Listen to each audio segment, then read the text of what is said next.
Assalamualaikum warahmatullahi wabarakatuh. Hai teman-teman, perkenalkan nama saya Sita. Saya temannya Ustazah Wia.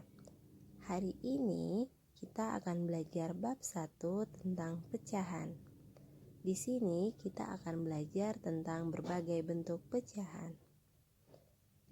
Sebelum itu, teman-teman jangan lupa untuk menyiapkan buku tugas dan alat tulisnya ya. Sudah teman-teman? Nah, sebelum memulai pembelajaran kita hari ini, mari sama-sama kita membukanya dengan melafazkan basmalah. Bismillahirrohmanirrohim. Baik, kita mulai belajar ya teman-teman. Yang semangat!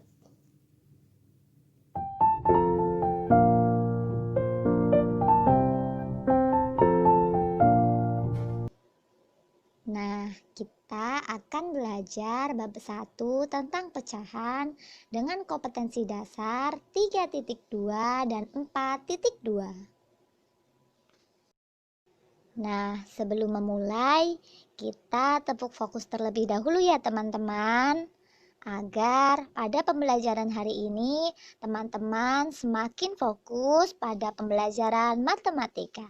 Tepuk fokus. Melihat, mendengar, sungguh-sungguh, fokus. Nah, semoga dengan tepuk fokus tadi dapat meningkatkan fokus teman-teman dalam belajar matematika hari ini ya.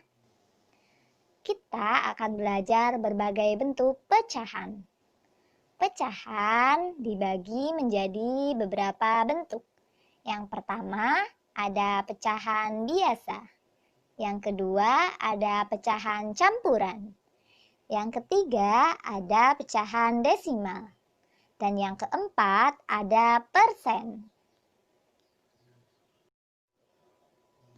Hari ini kita akan membahasnya satu persatu ya teman-teman. Yang pertama, pecahan biasa. Pecahan biasa dibagi menjadi dua. Yang pertama, pecahan murni, dan yang kedua, pecahan tidak murni. Pecahan murni itu terjadi jika pembilang lebih kecil daripada penyebut. Contoh, 6/9. Di bagian atas itu disebut pembilang, dan yang di bawah disebut penyebut. Kita lihat, pembilang lebih kecil dari penyebut. 6 kurang dari 9. Selanjutnya ada pecahan tidak murni. Itu terjadi jika pembilangnya lebih besar dari penyebutnya. 11 adalah pembilang, sedangkan 7 adalah penyebut.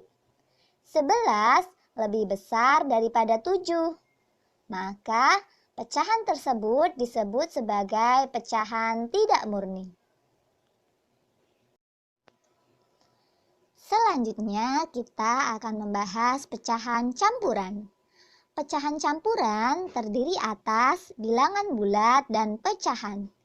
Jika angka pembilang suatu pecahan lebih besar dari penyebutnya, maka pecahan tersebut dapat diubah menjadi pecahan campuran.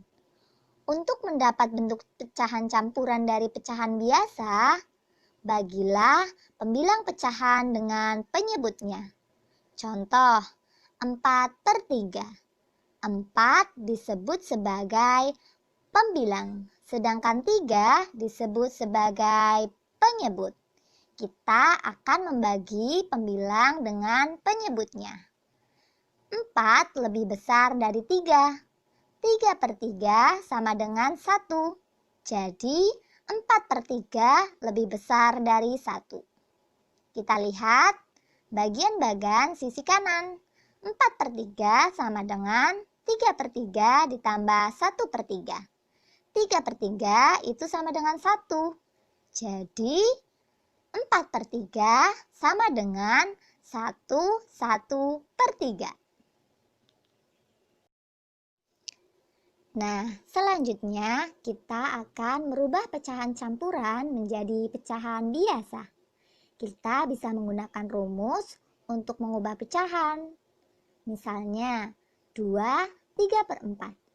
Kita akan menggunakan rumus A, B per C sama dengan A kali C ditambah B per C. 2/3/4 sama dengan 2 kali 4 ditambah 3 dibagi 4. Sama dengan 2 kali 4 adalah 8. Ditambah 3 sama dengan 11. Angka 4 tinggal ditulis ulang. Jadi, pecahan campuran dari 2/3/4 dapat diubah menjadi pecahan biasa, yaitu 11/4. Agar lebih jelas, mari teman-teman simak video berikut ya. Mari kita ubah pecahan biasa 8/3 menjadi bentuk pecahan campuran. Kita bagi pembilang dengan penyebut. Menggunakan cara pembagian bersusun seperti ini, teman. Kita lakukan pembagian bersusun dengan cara berikut. 8 dibagi 3. Kita cari perkalian 3 yang mendekati 8. 3 kali 1 sama dengan 3. 3 kali 2 sama dengan 6. 3 kali 3 sama dengan 9. 3 dikali 2 menghasilkan 6 yang mendekati 8. Kita kurangkan 8 dengan 6 menghasilkan 2. Karena 2 lebih kecil dari 3, maka 2 tidak habis dibagi 3. Sehingga dari 8 dibagi 3, kita mendapatkan hasil pembagian adalah 2, dan sisa pembagian adalah 2.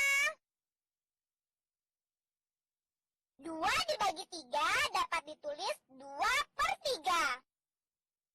Nah, hasil pembagian 2 sebagai bilangan bulat. Sedangkan sisa pembagian 2/3 sebagai pecahan biasa. Jadi, bentuk pecahan campuran 8/3 adalah 2/3, teman.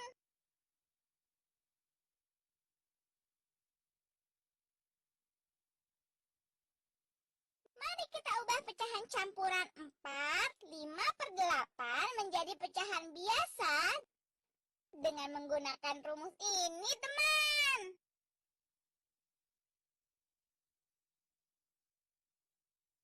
Pertama, kita tentukan pembilang dari pecahan biasa dengan cara kita kalikan bilangan bulat 4 dengan penyebut pada pecahan campuran 8. 4 dikali 8. Kemudian kita jumlahkan dengan pembilang yaitu 5. Hasil perkalian bilangan bulat dengan pecahan campuran yaitu 4 dikali 8 adalah 32. Lalu kita jumlahkan dengan pembilang 5 sehingga kita dapatkan 32 ditambah 5 sama dengan 37. Jadi pecahan campuran 4/5/8 dapat diubah menjadi pecahan biasa 37/8, teman.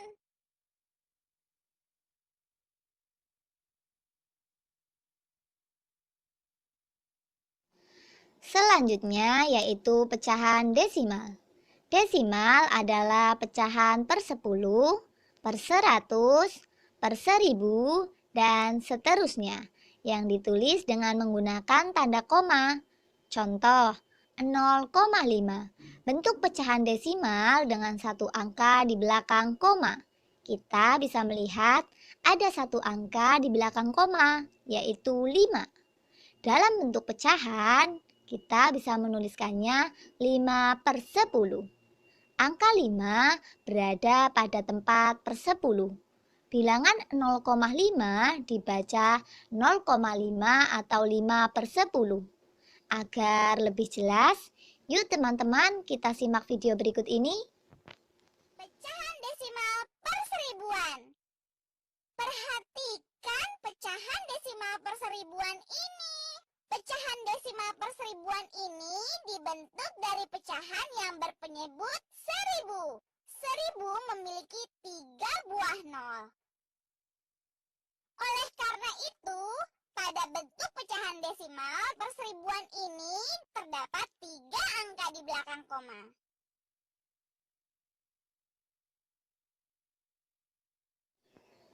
Setelah teman-teman menyimak video tadi, teman-teman pasti sudah paham apa itu pecahan desimal. Nah, sekarang Sita akan memberikan contoh dari pecahan desimal. Yang pertama ada pecahan desimal per 10. Contohnya 0,2, 0,5, dan 0,7. Masih banyak contoh dari pecahan desimal per 10. Yang jelas, apabila memiliki satu angka di belakang koma, karena dibentuk dari pecahan berpenyebut 10, maka itu disebut pecahan desimal per 10.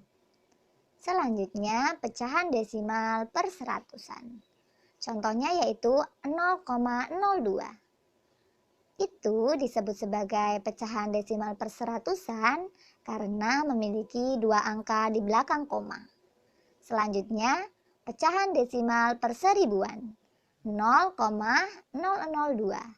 Pecahan desimal per seribuan memiliki 3 angka di belakang koma.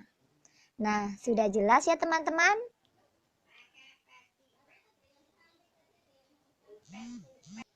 Selanjutnya, kita akan membahas bentuk pecahan yang lain, yaitu persen. Persen adalah bentuk lain dari pecahan berpenyebut 100. Persen ditulis dengan lambang persen, seperti pada contoh gambar di samping ya teman-teman. Agar teman-teman lebih paham, mari simak contoh berikut. Banyak seluruh persegi satuan ada 100. Banyak persegi satuan berwarna biru ada 100. Hal tersebut kita bisa menulisnya 100 per 100. Sama dengan 100%. 100% berarti ada 100 bagian dari keseluruhan 100 bagian atau merupakan keseluruhan bagian. Dengan demikian 100% sama artinya dengan 1. Selanjutnya, agar teman-teman lebih paham, perhatikan contoh yang kedua ya. Lihatlah, banyak seluruh persegi satuan ada 100. Sedangkan yang berwarna biru hanya ada 50. Kita dapat menulisnya 50 per 100. Sama dengan 50%. Artinya, ada 50 bagian dari keseluruhan 100 bagian atau setengah dari keseluruhan bagian. Biasanya kita dapat menemukan bentuk persen pada potongan harga atau diskon di sebuah toko teman-teman. Teman-teman pasti sering melihatnya. Terima kasih teman-teman karena telah mengikuti pembelajaran dengan Sita hari ini. Agar teman-teman lebih paham, perbanyaklah berlatih mengerjakan soal-soal berbagai bentuk pecahan. Untuk mengakhiri pembelajaran hari ini, marilah kita berdoa menurut agama dan kepercayaan masing-masing. Berdoa dimulai. Berdoa selesai. Marilah kita tutup dengan salam cemerlang. Cerdas, menyenangkan, riang, gemilang. Wassalamualaikum warahmatullahi wabarakatuh.